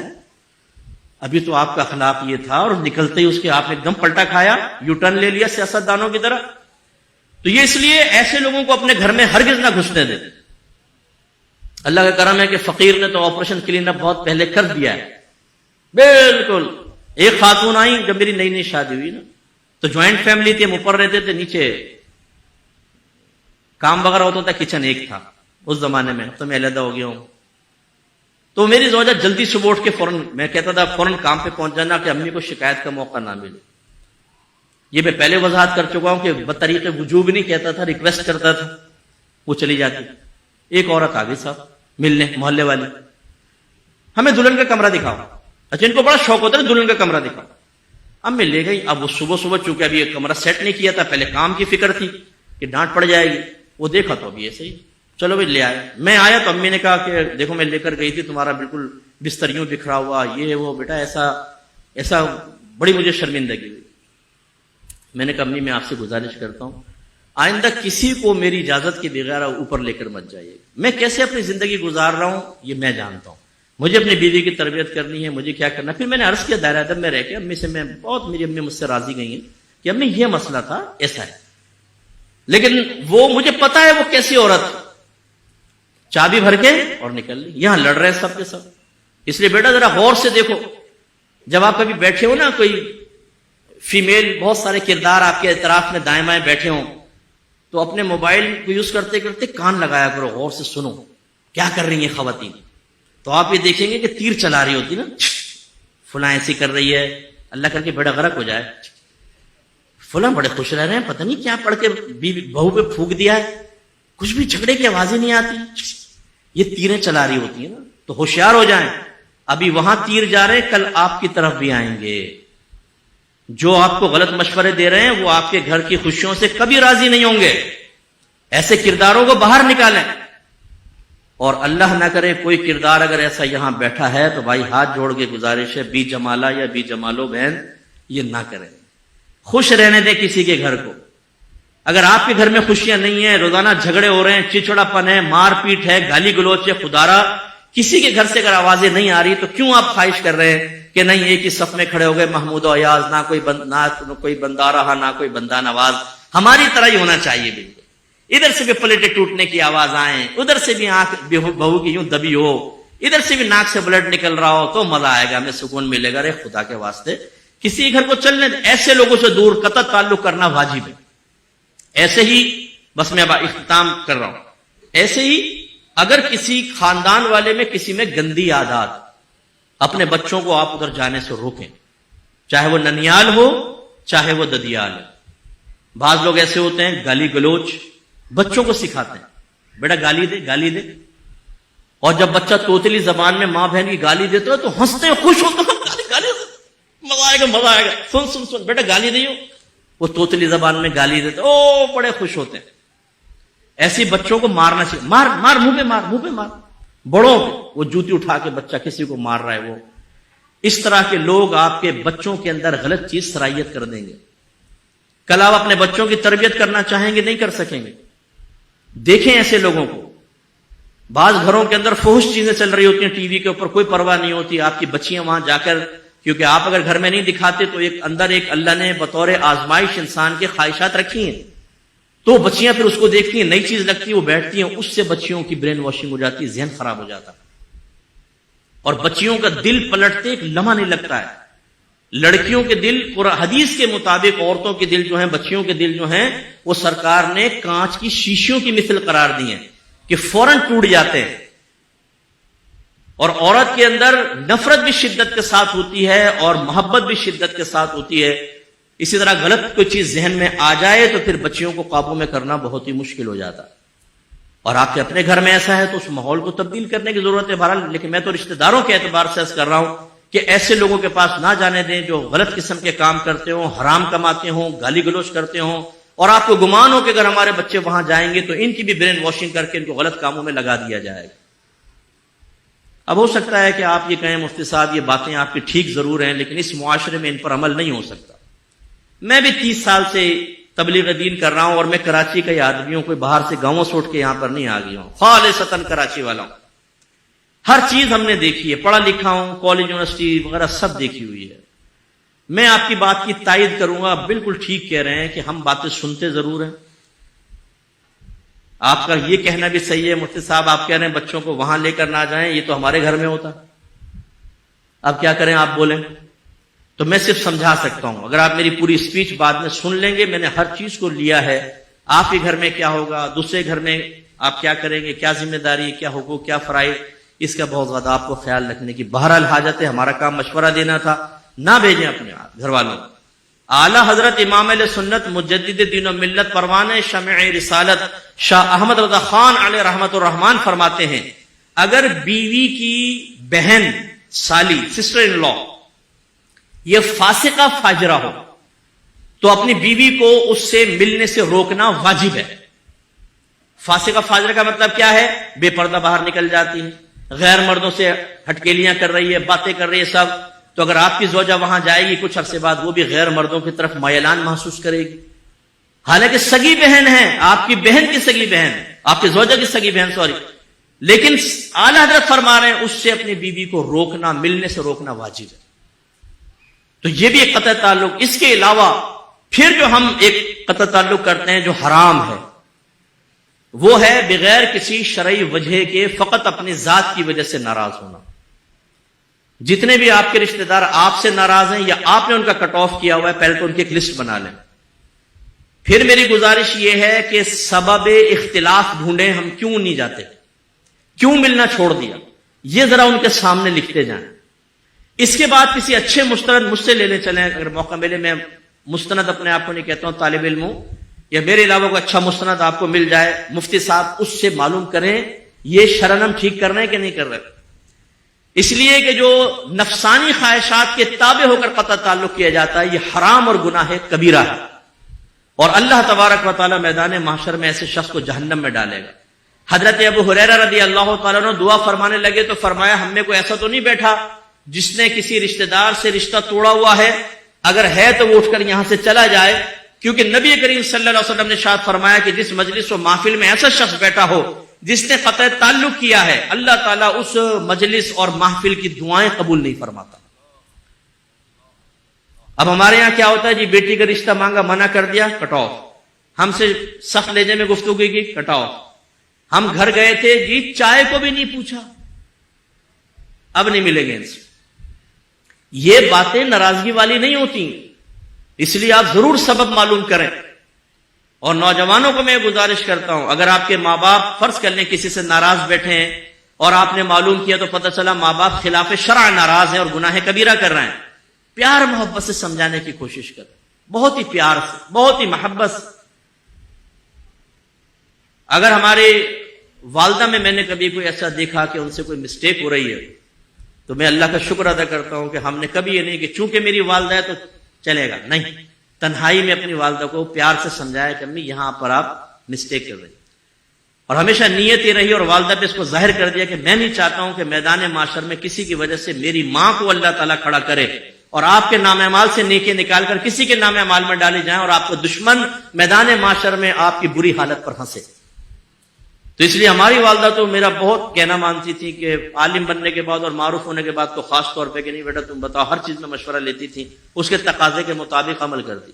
لیکن میں آپ سے گزارش کرتا ہوں, اگر آپ نے الحمدللہ یہ جان لیا کہ والدین غلط ہیں, ہاتھ جوڑ کر, پاؤں پکڑ کر, دائرے ادب میں رہ کر ان کو میدان محشر کی گرفت سے بچانا آپ کی ذمہ داری ہے. پیار سے سمجھائیں. اگر نہیں مانتے, اب آپ کو کیا کرنا ہوگا, یہ آپ نہیں کر سکتے کہ ماں باپ کے پیچھے چل کر آپ ان سے قطع تعلق کر لیں. اچھا یہ بھی نہیں کریں گے آپ کہ ماں باپ کو کہیں ہم نہیں مانتے, ہم تو ملیں گے, نہیں. اب اس میں راہ اعتدال کیا ہے کہ یہ جو قطع تعلق کرنا ہوتا ہے نا, یہ ہے دل میں ناراضگی رکھ کر کسی سے دور ہونا. دو چیزیں, دور ہونا اور دل میں ناراضگی ہو, یہ دو چیزیں جمع نہ ہونے دیں. اگر ایک ہو دوسری نہیں ہو تو کوئی مسئلہ نہیں. دیکھیں بہت سارے لوگ باہر کے ملکوں میں چلے گئے, 10 سال سے وہیں پر ہیں, کتنے عرصے نہیں ملے, لیکن ناراضگی نہیں ہے, یہ قطع تعلق نہیں کہلائے گا. اور ایک ہے کہ آپ کسی سے دور ہیں لیکن قلبی ناراضگی نہیں ہے, یا ناراضگی ہے تو شرعی وجوہات کی بنا پر ہے, بالکل نہیں. تو اب آپ کو کرنا یہ ہے کہ اگر ماں باپ کہتے ہیں کہ بعض تو ماں باپ وصیت کر کے جاتے ہیں, دیکھ بیٹا وعدہ کر تو اپنے چاچا سے نہیں ملے گا, بالکل فلمی ڈائلاگ آخری ٹائم کے اندر جیسے وہ مرتے ہوئے کوئی باپ کہہ رہا ہو, بیٹا وعدہ کر مجھ سے تو نہیں ملے گا. اگر آپ وعدہ کر لیں گے تو نتیجہ کیا نکلے گا, آپ ایک حرام اور گناہ کبیرہ کا وعدہ کر رہے ہیں، وعدہ کرنا ہی گناہ ہے، تو آپ زمانی سی بات کریں، ابا جان آپ بے فکر رہیے، آپ میرے والد ہیں، وہ میرے والد نہیں، آپ کا بیٹا ہوں، بالکل بے فکر رہیں۔ ابا خوش ہو گئے، اس کے بعد آپ ان سے مت ملیں، لیکن دل میں ناراضگی پیدا نہ کریں۔ آپ دل میں یہ رکھیں کہ نہیں، کبھی موقع ملے گا میں مل بھی سکتا ہوں، ملوں گا بھی، ماں باپ غلط میرے ناراض ہیں، ایسا نہیں ہونا چاہیے تھا، پھر آپ بعد میں ان کے وفات کے بعد مل سکتے ہیں۔ یہ بھی میں آپ کو ایک بس آخری بات عرض کر رہا ہوں، اگر ماں باپ غلط وصیت کر کے جائیں، ہم نے عوام کا ذہن یہ دیکھا، وہ کہتے ہیں کہ مفتی صاحب اگر ہم نے اس کے خلاف کیا ان کو قبر میں کتنی تکلیف ہوگی۔ کاش آپ نے دین سمجھا ہوتا، کاش آپ نے شریعت سمجھی ہوتی۔ جو کوئی غلط وصیت کر کے فوت ہوتا ہے نا تو اس کا انجام بھگت رہا ہوتا ہے۔ مثلا ایک نے آپ کو کہا بیٹا قطع رحمی کرنا، نہیں ملنا فلاں سے، آپ نے کہا ٹھیک ہے نہیں مل رہے، جب وہ قبر میں جائیں گے عذاب شروع ہو جائے گا قطع رحمی کی وجہ سے۔ اب مجھے بتائیں کہ اس مردے کو باہر نکال کے کہا جائے کہ ایک اور وصیت کر لو تو کیا کرے گا وہ کہے گا بیٹا میں نے غلط وصیت کی تھی تم ملو، کیونکہ اس کا انجام تو میں بھگت رہا ہوں۔ اس لیے اچھی طرح یاد رکھیں، اگر والدین پیرنٹس آپ کو غلط چیز کی وصیت کرتے ہیں اور آپ ان کے خصوصی طور پہ مرنے کے بعد خلاف کرتے ہیں تو وہ بے چین نہیں ہوں گے، بلکہ وہ تو دعا دیں گے اللہ تیرا شکر ہے کہ ہمارے بیٹے نے گناہ جاریہ کو ختم کر لیا۔ تو باتیں بہت ساری ہیں، بہرحال سم اپ کرتے ہوئے بس میں گزارش کر رہا ہوں، نمبر 1 آپ بھی جب شادی وغیرہ کریں خرافات دور کریں، اچھی محافل رکھیں، اچھے نعت خوانوں کو بلا لیں جو آرٹسٹ قسم کے نہ ہوں، اخلاص کے ساتھ پڑھنے والے ہوں، اللہ کی رضا کی خاطر، خالی رنجم کر کے خواہ مخواہ ٹائم ضائع کر کے آپ کے نہ جائیں، واقعی ثنائے مصطفیٰ کرنے والے ان کو آپ بالکل بلائیے۔ کسی عالم کا بیان ضرور رکھیے تاکہ اصلاحی بیان ہو، بہت سے لوگ سیکھ کر جاتے ہیں، ہو سکتا ہے کہ یہ عمل نہ کریں، ہو سکتا ہے یہ عمل نہ کریں، وہ عمل کر لے، فلاں نہ کرے، فلاں عمل کر لے، آپ کے لیے ثواب جاریہ ہوگا۔ تیسری چیز ہم نے سمجھائی، اپنے گھروں کے دروازوں کو شریعت کے لیے کھول دیں، خدا را نہ نفرت کریں قرآن سے، نہ نفرت کریں حدیث سے، اپنے نبی کی تعلیمات کو بوجھ نہ سمجھیں، یہ آپ کو راحت میں مبتلا کرے گی، دنیا میں برکت آخرت میں برکت۔ کھول دیں اپنے گھر کو، ایک دفعہ تو چاشنی چکھ لیں۔ ایک گھر میں دال ہی پکتی ہے، مسلسل دال، وہ دال بڑے شوق سے کھاتے ہیں، ایک دفعہ کسی نے چکن ٹکا کھلا دیا، ان کا یار یہ تو بڑی مزیدار چیز ہے، ہم تو سمجھتے ہیں دال ہی بہت اچھی ہے۔ معاملہ یہ ہے کہ ہم نے کبھی شریعت کا حقیقتاً ذائقہ چکھا ہی نہیں ہے، اس کی برکات حقیقتاً حاصل ہی نہیں کی ہے، کیونکہ شریعت گھر میں ہوگی تو ہوگا نا۔ جس دن یہ داخل ہو گئی اور آپ کے گھر میں برکات ہوں گے، اس دن انشاءاللہ آپ کہیں گے ہم کتنی بڑی نعمت سے محروم تھے۔ گھر میں آنے دیں، گھر کے جو سرپرست بیٹھے ہیں، زوجہ اور بچوں کی دینی تربیت کی ذمہ داری، انہیں نمازی بنانا، انہیں گناہ سے بچانا، نیکی کا حکم کرنا آپ کی ذمہ داری ہے۔ نہیں کریں گے آپ مجھ جیسوں کی لاکھوں کی باتوں کو ٹال دیں، نہ آپ قرآن کا حکم بدل سکتے ہیں نہ حدیث کا حکم بدل سکتے ہیں، اور اللہ نے واضح فرمایا لا تبدیل لکلمات اللہ، اللہ کے فیصلوں کو بدلنے والا کوئی نہیں، لا مبدل لکلمات اللہ، اللہ کے فیصلوں کو بدلنے والا کوئی نہیں، نہ اللہ کے فیصلے بدلتے۔ تو اس لیے جو اللہ کا فیصلہ وہ یہی ہے کہ سرپرستی گرفت ہوگی شریف قسم کی۔ جو ہماری بہنیں تشریف فرمائیں، میری ان سے گزارش ہے اپنے بچوں کی تربیت میں آپ شوہر کا ساتھ دیں۔ شریعت کو اگر شوہر گھر میں لا رہا ہو تو خدا را ڈھال بن کے بچوں کو گناہوں پر دلیر نہ کریں، کہ اگر شوہر اٹھا رہا ہے بچوں کو بیٹا اٹھو تو ماں فوراً امی رات کو دیر سے سویا تم سونے دو، آپ پڑھ لو نا فجر، آپ پڑھ لو بچے کو سونے دو۔ نہیں، یہ محبت نہیں ہے، آپ بچے کو برباد کر رہی ہیں۔ اس کے علاوہ حقوق اور فرائض سیکھیں، اس کے لیے اگر چاہیں تو قریب کسی عالم سے رجوع کریں، ورنہ ہماری اکیڈمی سے آ کر کورس کر لیں یا آن لائن کورس کر لیں، میرا نمبر لے لیجئے گا۔ خدارہ حقوق زوجین کورس کیجئے، عقائد کورس کریں، طہارت کورس کریں، عبادات کورس کریں، تجارت کورس کریں، وراثت کے کورس کریں، گناہوں کی معرفت کے کورس کریں۔ یہ آپ پہ فرض ہیں چیزیں سیکھنا، ان کو سیکھ لیجئے۔ وراثت کو تو خیر فرض نہیں ہے، باقی تمام یہ فرائض میں سے ہیں، ان کو آپ سیکھیے تاکہ آپ اپنے گھر میں صحیح تربیت کر سکیں۔ تو یہ آپ اس طرف ضرور آئیے۔ میاں بیوی خود انڈرسٹینڈنگ پیدا کریں، اگر کسی نے کسی اور سے سمجھ کے آپس میں رویہ رکھا اس کو ختم کر دیں، ایک دوسرے سے اپنی غلطیوں کی معافی طلب کر لیں، اور اگر آپ کا قصور ہے تو معافی مانگنے میں شرم نہ کریں، سامنے والا صحیح ہے تو اس کو صحیح کہیں۔ اسی طرح اپنے گھر کے اندر ایک اچھا ماحول بنا کر ان لوگوں پہ نگاہ رکھیں جو آپ کے گھر کو توڑ رہے ہیں، ان لوگوں کو گھر سے دور کریں، اپنے گھر کے جھگڑوں کے بارے میں غور کریں۔ ابھی چونکہ ٹائم میں بہت لے چکا ہوں، ورنہ میں آپ کو ایسی مثالیں بتاتا، ہم نے اس کو فیس کیا ان چیزوں کو۔ اور عرصہ دراز تک اور قریب ترین رشتہ داروں سے. اس لیے ہوشیار رہیے اور ایسے لوگوں کو اپنے گھر سے دور رکھیں. اور آخری بات خصوصاً نوجوانوں سے کہ بچوں، اللہ نے جوانی آپ کو اس لیے نہیں دی کہ یہ دیوانی ہے. اس میں آپ چرسی، موالی، شرابی، زانی، آوارہ گرد دوستوں کو قریب رکھ کر اپنی جوانی کے وقت کو حفظ نفس حاصل کر کے گزار لیں. بلکہ جوانی اس لیے ہے تاکہ اللہ کو راضی کریں اور علم سیکھ کر اپنے دین کی خدمت کریں، اپنے ملک کی خدمت کریں. ہمارا مذہب آپ کو دینی تعلیم، دنیاوی تعلیم، دینی سے تو منع ہی نہیں کرتا، دنیاوی سے بھی منع نہیں کرتا. ایک اعتدال میں رہ کر آپ دوست بنائیں، اچھے پاکیزہ بنائیں. آپ یوٹیوب یوز کرتے ہیں، ذرا شریعت کے قیودات کے ساتھ کریں. آپ ٹک ٹاک یوز کرتے ہیں، اب اس میں شرعی قیودات کا تو کہنا ہی مجھے بڑا ہے وہی لگتا ہے عجیب صحیح کہ اس میں کیا آپ شریعت کو لے کے چلیں گے. ٹک ٹاکر اگر بن گئے آپ، یا آپ ٹک ٹاک پر جاتے ہیں تو بس پھر تو 1.5 گھنٹہ 2 گھنٹہ سسٹرز کی زیارت کرتے رہیں گے آپ، جو اپنی حرکتیں الٹی سیدھی حرکتوں سے آپ کو کریں گے، یا پرینک دیکھتے رہیں گے آپ. اس پرینک کے اندر حرام اور گناہ کبیرہ. کمبخت یہ ارننگ کے لیے انہوں نے ایسا سلسلہ رکھا ہے جس سے کسب خبیث ہو رہا ہے. جتنے پرینک کرنے والا اگر کوئی مجھے سن رہا ہے، تمہاری میدان معاشر میں اتنی گرفتیں کچھ انتہائی اگر توبہ نہ کرو تو یہ بات بھی بڑی بری لگے گی، مجھ پہ بھی کوئی اٹیک کر دیں گے کسی اس میں. لیکن یہ جو پرینک، آپ پرینک دیکھ دیکھ کے حوصلہ افزائی کرتے ہیں. ایک پرینک جی 1 لاکھ نے دیکھا ہے، 2 لاکھ نے، 3 لاکھ نے، 4 لاکھ نے. آپ دیکھ دیکھ کے حوصلہ افزائی کر رہے ہیں، فالوئنگ آپ بڑھا رہے ہیں، ویورشپ آپ ان کی بڑھا رہے ہیں، وہ ارننگ کر رہا ہے اس سے. پھر کہتے ہیں ہم تو آخر میں معافی مانگ لیتے ہیں. اس کا مطلب تمہارے ابا کے منہ پہ 2 تماچے یہاں سے 2 تماچے یہاں سے ماروں اور آخر میں کہوں حضور معاف کر دیجیے گا بچہ سمجھ کے. اور آپ کے ابا کا چلو اچھا معاف کیا، تو آپ میرے تھپڑ مارنے کو نظر انداز کر دیں گے؟ بتائیے ذرا، کر دیں گے؟ نہیں کریں گے. یہ کیسا آپ نے پرینک بنایا کہ کسی کو بھی آپ ذلیل کر دیں، اس کو ڈسہارٹ کریں، لڑکیوں کو چھیڑیں، اور اس کے بعد ہی میں تو خالی ویڈیو بنا رہا تھا، ایک چھوٹا سا جوک تھا، چھوٹا سا مذاق تھا. یہ حرام اور گناہ کبیرہ ہے، اور اس میں ہمارے نوجوان غیر ارادی طور پہ شریک ہو کر اپنے نام اعمال میں روزانہ لاکھوں گناہ لکھوا رہے ہیں. اللہ تعالیٰ ہم سب کو معاف فرمائے. میری کوئی بات آپ کو ہرٹ کر گئی ہو تو میں صمیم قلب سے آپ سے معذرت خواہ ہوں. لیکن خدا را آج جب آپ جائیں تھوڑا سا ہماری باتوں پہ غور کر لیجئے گا.